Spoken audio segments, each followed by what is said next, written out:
Je vous remercie, Monsieur le Président. Monsieur le Président, Monsieur le ministre des Finances, Madame la Secrétaire d'État, Mesdames, Messieurs les collaborateurs des ministres, très chers collègues. Monsieur le ministre, je voudrais encore une fois exprimer le plaisir d'être devant vous, en face de vous, comme on dit. Parce que comme je dis, man li ma wax moom du deñ nit ku baax nga say compétences ak sa mën-mën loolu man dama ko découvrir dès les premiers jours te fii laa la xamee ci Assemblée nationale bi donc loolu laay réitérer encore une fois mais vous nous avez invité tout à l'heure à un exercice très sérieux et je sais que c'est le budget du Sénégal qu'on est en train de voter. Si vous avez vu, je n'ai pas voté depuis le début de façon positive, je me suis abstenu, c'est parce que j'ai des réserves par rapport à ce budget. Et là, ces réserves, je pense, lors du vote, bi ñuy voté fii bitu loi de finances rectificative bi concernant le rapport de la Cour des comptes lu ma metti woon wax naa ko j'avais demandé ce que j'avais demandé j'avais pas été suivi alors te loolu moo ñu dabaat te waxoon naan dinañu dabaat nañ ñu parce que tey dugal nañu 300 milliards en arriéré de paiement dans le besoin de financement et parallélisme des formes ni ñu ko dugalee nii dugale wuñu ko woon ne alors ça me donne raison sur le fait que ma waxoon ne nañu xaar alors revenir na et ces arriérés de paiement monsieur le ministre depuis 2020 depuis la loi de finances 2020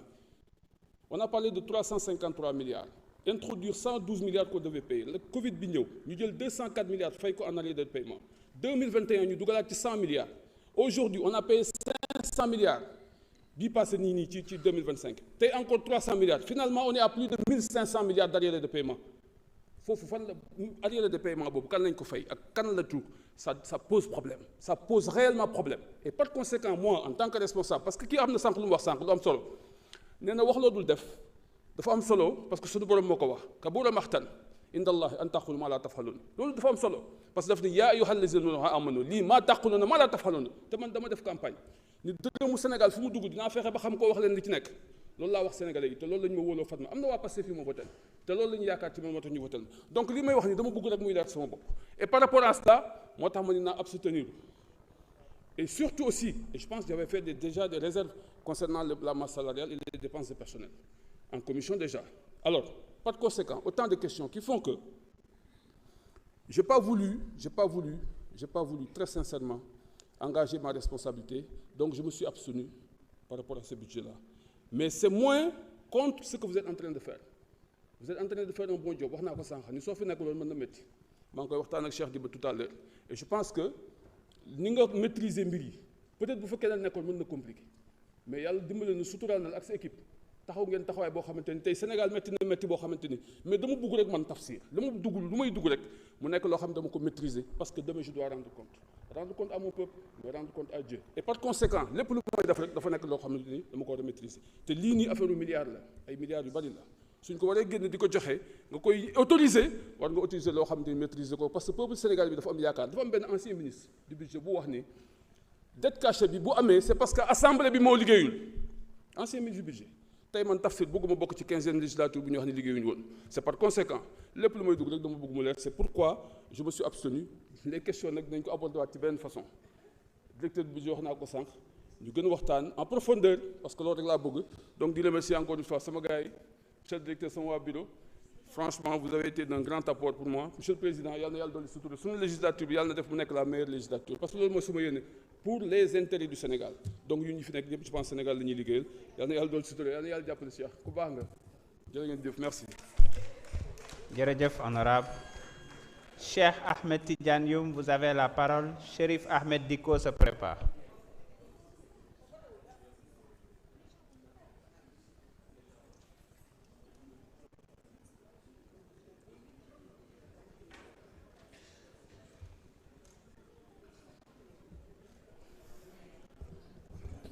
Merci beaucoup, Monsieur le Président. Monsieur le ministre, maa ngi lay nuyu. Madame la secrétaire d'État, maa ngi lay nuyu. Di nuyu équipe bi nga àndal yëpp. Ñu ngi nekk ci dernier jour au marathon budgétaire bi. On dirait même c'est le début du commencement, puisque coono bi jeexagul. Parce que vous avez peut-être préparé ce budget pendant plus de 9 mois. War ko présenter tey et suñu ko voté, je pense que le plus dur moo war a ñëw. C'est-à-dire les projections que vous avez fait naka ngeen mën a def ba am ko en termes de mobilisation des fonds, et ça à mon sens c'est le morceau le plus difficile. Man lu may wax ci budget bi, je pense que j'en ai parlé plusieurs fois en commission et parfois auprès de certains ministères sectoriels, mais man li ma jàpp mooy vous êtes sur la bonne direction, comme l'a précisé Tafsir. Et je pense là il n'y a pas de débat, mais la situation est extrêmement compliquée. Ça, il faut que tous les Sénégalais en soient conscients. La situation est très difficile. Et tey fi ñu tollu, la dégradation de la note, dont ñu ngi wax ne amul impact, si, à mon sens, am na impact, la dégradation de la note, passant de C2 à 1, et il y a une perspective négative, ce qui fait qu'il y a potentiellement possibilité d'une nouvelle dégradation. Et donc loolu xam nañ bu baax ni ça facilite pas l'accès au financement. Et taux yi aussi day gën a métti, et puis ça baisse suñu obligation yi ñu am, euro obligation. Donc ce qui fait qu'aujourd'hui ñu ngi effectivement, comme on l'avait dit, au niveau du marché sous-régional, marché sous-régional bi waxoon naa li mu ci xalaat, c'est très bien, mais sauf que taux yi xaw na bëri, 7% moo gën a suufee que li ñu mënoon am, li ñu waroon mën a am au niveau des marchés internationaux, et en même temps durée de validité bi dafay gàtt, sauf que it loolu mënuñu fa mobiliser lu bari. Donc le ministre de l'économie mi ngi koy wax sànq, yéen a ngi liggéey pour ñu mën a def ba mobiliser fa lu bari. Et donc au vu de tout ça, je pense qu'il est urgent de relancer l'investissement public. C'est fondamental puisque le BTP est à l'agonie. Le BTP est à l'arrêt, des entreprises sont à l'agonie, comme si on prend l'entreprise, c'est des consortiums d'entreprises qui embauchaient presque 4500 employés salariés, et là se retrouvent à peu près avec 1000. C'est compliqué. Et donc, il faut aussi nous apurer la dette définitive du secteur privé. Vous avez fait des efforts, mais il faut nous apurer définitivement cette dette pour leur permettre d'avoir de la liquidité et de créer de l'activité. En même temps, il faut aussi que vous souteniez la production pour l'OLIE, pour éviter qu'il y ait une déconnexion entre la croissance macroéconomique et les réalités économiques de nos concitoyens. Donc, pour tout vous dire que situation bi, c'est pas simple. Et donc, Tafsir l'a précisé tout à l'heure, je vais aller dans le sens de Tafsir. xëy na soo fi nekkul woon parcours bi nga am tax na ba ñu permettre di joyanti situation yi ñu nekk nii. Xëy na si vous étiez pas là, vous n'êtes pas indispensable, ça tout le monde le sait. Mais peut-être vous avez eu un apport indéniable qui nous permet avec vos équipes de pouvoir redresser la barre petit à petit, mais avec beaucoup d'efficacité. Donc ñu ngi lay ñaanal pour loolu gën a sax. Fi may daanelee, et c'est une partie pour le président de l'Assemblée nationale, Monsieur Malick Ndiaye. Je pense qu'il va falloir qu'on ñu xoolaat suñu ni ñuy liggéeyee, parce que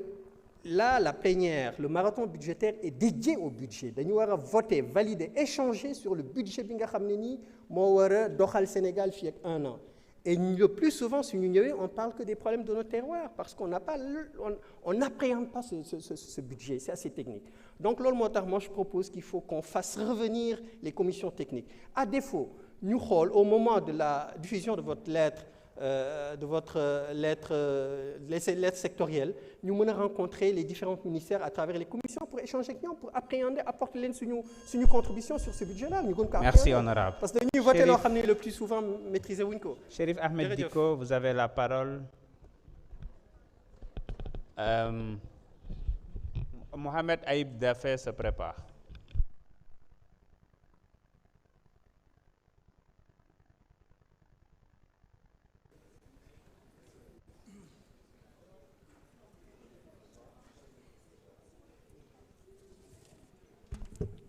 Assalamu alaikum, chers collègues. Une fois n'est pas coutume, chers collègues, dam leen di ñaan ñi may waaj a lim su ma leen limee ngeen tàccul leen. Monsieur le Président de l'Assemblée nationale,